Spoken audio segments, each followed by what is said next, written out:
Welcome to the Ask Faleskini Podcast with a guest.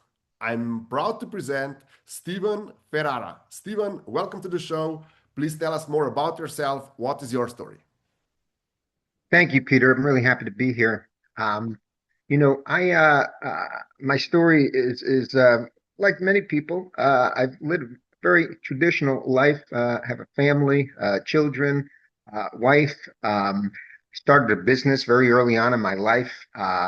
18 years old, started selling life insurance door to door, and through the 70s and the 80s, that grew into a large financial services company through the 90s. And just 6 years ago, I sold it. And, it was quite a large financial services business in the Northeast area. We had about 100 advisors and maybe another 30 or 40 people in management and support. So, I was very fortunate to ride that wave, through the 80s, 90s, early 2000s, where finance was growing. In terms of my personal life, it's about as good and quality life as I could have ever asked. But like many people's lives, my mine took some twists and turns, and one of the most traumatic, in fact, the most traumatic by far, was my 23-year-old son Christopher, who was really my best friend. We just had a bond. We could end each other's sentences. He was in business with me. We did everything together. And he had an unfortunate car accident, and he died at age 23. And not too many years later, my wife of almost 40 years at that time passed away. So those are some just major traumatic life challenges that I had to find a way to move through. And I will talk more about that. But I will say to talk about some of the things that your audience tune in for with midlife crisis and how to get through them. I certainly hit mine as well. It was actually before any of these traumatic experiences happened, and I didn't feel satisfied with my life as much as I was living probably the perfect life, you could say, from the outside in. Beautiful home, family, business, everything was great, but there was just something that wasn't happy within me, and I was searching.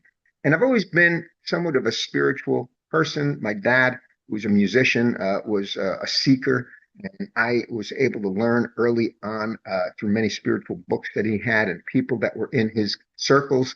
So I always had that slant. I always knew there had to be more to life. I took transcendental meditation when I was 16, so I always meditated, and I knew there was something there. But so much is going on the outside, so much stimulation from the outside in, maybe even or definitely even more today than ever with social media and devices, phones and television and news and network and just things screaming at us from the outside in that you don't think enough about the inside life.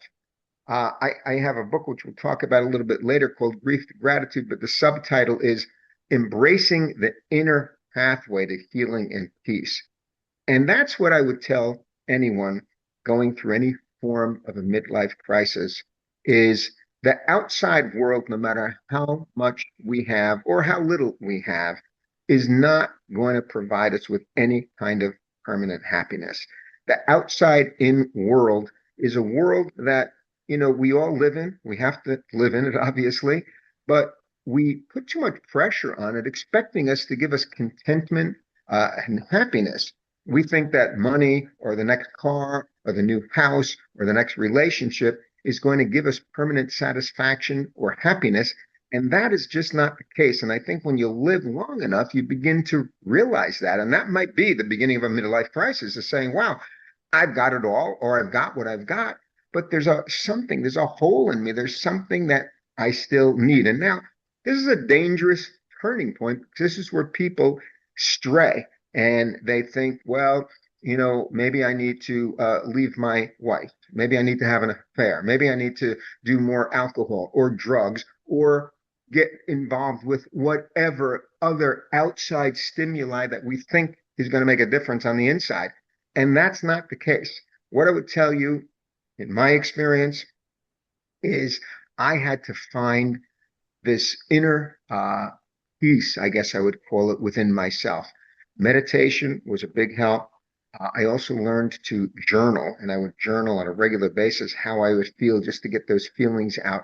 I would talk to friends that I knew would be understanding and not just jump into, agreeing or sympathy, but they would listen open-mindedly and we could talk. And through many books that I decided I needed to read, mostly spiritual books by authors like Eckhart Tolle and David Hawkins and Michael Singer, and a book that I've really gotten into over the years since that point and still am today, A Course in Miracles. These are books that are transformative and they make you look at life from the inside out. And that is really the main point of, I think, a midlife crisis. If we can move through it in a healthy way, we begin to realize that life is not from the outside in, but it's actually from the inside out. And I can find the truth of who I really am within myself. And when I know who I am and I can be more in that peaceful place and not have all that chatter in my head going on constantly, now I have the ability to use my superpower, I call it, which is choice. We can choose how we want to respond to life, no matter what happens on the outside, no matter whether it's a traumatic experience, a happy experience, whether it's a sad experience. We have choice as to how we're going to respond, because the feelings and emotions that we have are really just passing through. They're not who we are. Can't identify with your depression. If you start to say, well, I'm a depressed person, well, now you're identifying with it. That's just a feeling moving through. Sadness is a feeling moving through. We're far greater than that. And we, over time, can learn how to make proper choices that make us move through life in a much more peaceful way. Amazing. I have so many questions, but let me start with the one that I ask most of my guests, especially experts like yourself. Do you think that we can do this change that we talked about? That we go from these society-induced goals to our inner depth. Can we do it alone, or do we need a coach or a mentor? Yeah, I think everyone needs someone, whether it's a professional, whether it's someone that's just in your life that you have a relationship with, that understands you at a bit of a higher level. Most people in our lives, are really in a relationship with us where, they'll agree with us, they'll empathize or sympathize with us, and that's all fine. But what we need is someone that truly will listen, someone that truly cares. And if we're fortunate, that could be a family member, could be a spouse. It could be, in my case, it was my spouse and my sister. I never had professional help, although I went for retreats. I would go to many retreats where I was with people of like mind that were truly looking to understand the inner pathway. I went to retreats held by Eckhart Tolle and some of the great, what I feel are spiritual masters of the day, current, contemporary spiritual masters. And, I go on these week-long retreats, and many times you would be in silence in these retreats. And that is one of the most important, I would say, medicines, if you want to call it that, that will get us in touch. If you could stay in silence for 5 minutes, forget about hours. If we could stay in silence for 5 minutes, it would be an amazing experience for most people that have not had that experience, to see that, the thought-based mind begins to calm down. It's still going. It's like, they call it the monkey mind. It keeps going through. You're seeing all this stuff go through, but slowly that begins to subside. Slowly, the jets cool, so to speak, and the volume is not as high. And you find yourself in a different place where this really is a nice place to be. It's a peaceful place.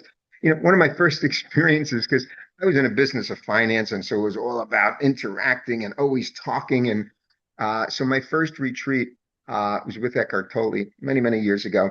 And they said you could be in silence for the week if you want, which I was not ready for. But you could also have your meals in silence. So the very first time I sat down for at a table that was in silence we were having lunch, it was a strange experience because I sat down and I'm very used to being social. Hi, how you doing? Say hello.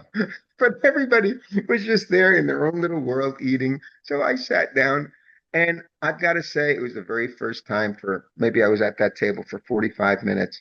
I thoroughly enjoyed my food beyond ever before. Every bite I tasted, I was so present in the moment. I was enjoying everything that was going on. My mind was quieting down. I didn't have to think about talking to somebody about who I was or what I did and all the outside crap. And I began to get more in touch with my inside, which I think they call being in the moment, being present. And everything just became so much more colorful and beautiful and tasty. And so my point being, silence, I recommend this so highly to everyone. 5, 10 minutes in the morning, 5 or 10 minutes at night. Meditation. I've taken transcendental meditation, which gives you a mantra, but that's a tougher way to meditate. You may want to do a guided meditation, which you can find. You may want to do breathing exercises, but anything that gets you more in touch with the inside part of you, your inner world, as opposed to constantly reacting to this outer world. We're in a constant reactive state. We've got to give ourselves a chance to calm that all down and know that there's such a greater part of us that we can be in touch with. Amazing. So I really like how you put it that everyone needs someone, and that the best thing would be basically if that can be someone close to you. And I can so relate to that because my girlfriend is a psychotherapist. Perfect. so, so I get a therapy all the time. But what I wanted to talk more about is your book, Brief to Gratitude. Can we can you explain what is the background story, and why was that book needed? Because I feel so deeply that gratitude is something that is undervalued in our society because we have become so entitled, and we and this entitlement epidemic is a huge problem because on one side we hear all these gurus, everything belongs to you, you just have to think of it and you can make it and stuff like that. But it's there are two sides to this coin because with entitlement you lose gratitude, and gratitude is, in my experience, one of the best tools in self-development. Can you explain a bit more about your book? What's your angle on the gratitude? Yes. Yeah. Well, my book, I never intended to be an author. I was in finance, as I said, most all my life. And, but my son died, and that was 21 years ago. And literally the next morning, I knew that I needed to be able to express these raw, intense emotions that are unimaginable. To lose a child, it may be the hardest human thing we could ever do. And so I began journaling, and journaling became a therapy for me. And I was doing it at least once or twice a day on a daily basis. And I did that for year after year after year. I only just 6 years ago, when I sold my business, began to look back at my journals. I never took the time to read them back. I just would stream of consciousness, be writing and writing and writing. I had a bookshelf of probably 30 journals by this point. So I said, geez, I got a little time on my hand. Let me start reading through them. And it was rough first few because it was just that intensity of the emotion that took me right back there. But as I kept reading, I started to realize that I was writing about different ways of looking at this experience many times. I was finding myself having little revelations, if you'd call it that, where I was beginning to see death and life in a bit of a different way. As an example, one of the early shifts that occurred, and I saw this change even every bit of the way I was journaling, is I began to realize that My son and I had such a close relationship. I supported him and loved him in every way, in any way that he wanted to go. He was just a great person, and I loved and supported him. And I thought to myself, you know what? If there's an ongoing journey, and I firmly believe that this human experience cannot be it, it would make no sense to live for 50, 60, 80, or 100 years and die, and that's it. There's got to be something more. I don't know what it is, but I firmly believe and even know within myself that this is just part of an ongoing journey. So, that being the case, and accepting that I can't fight with life anymore. I have to accept that my son's destiny was only 23 years. And how do I know that? Well, I know it because it happened. And life doesn't make mistakes. So I accepted that that was what was to occur. And then I realized I can look at this experience from my son's side of this rather than just my side. My side, the ones left behind, it's a very sad and lonesome experience. And that's the only way we interpret death is from our side of it. That's why death is so misunderstood in our society. But if we could look at it truly from their side and realize that this is part of their ongoing journey and that I can continue to love him as much as I always did. We had a bond of love that we still have. The love I share with him comes from within me, and that's how I feel it. And I share it with him, and I can love him as much as I ever have. We, in fact, through journaling, through meditation, we're able to continue to have an ongoing and a growing relationship. Ultimately, what I realized is that Christopher was not only my son, but he was also my spiritual partner. And I began to see this in my journaling. I would start to talk to my son as my spiritual partner, in addition to being my son, Christopher. And here we are. He's on one side, I'm on the other. I'm still in this human experience, but we can help each other continue to learn and grow together on our paths. So that was one major shift that made me begin to think about what can be as opposed to what could have been. When it was from my side, it was always I could have been a grandfather. I could have been he could have been in business with me, and could have, should have, would have. I wish I could see him and be with him and have a cup of coffee with him. But I began to shift to what can be in our relationship. How can our relationship continue to grow in a very different way?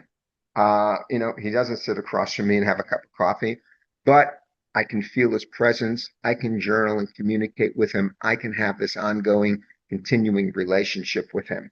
So through the journals, I eventually began to move more and more toward realizing that I was learning so much about life through this experience that I began to realize I have a real gratitude, not that my son died, but I have a absolute tremendous gratitude for the experience that I am going through and all that I'm learning about from this experience. I'm a very changed person from who I was previous to Christopher's death.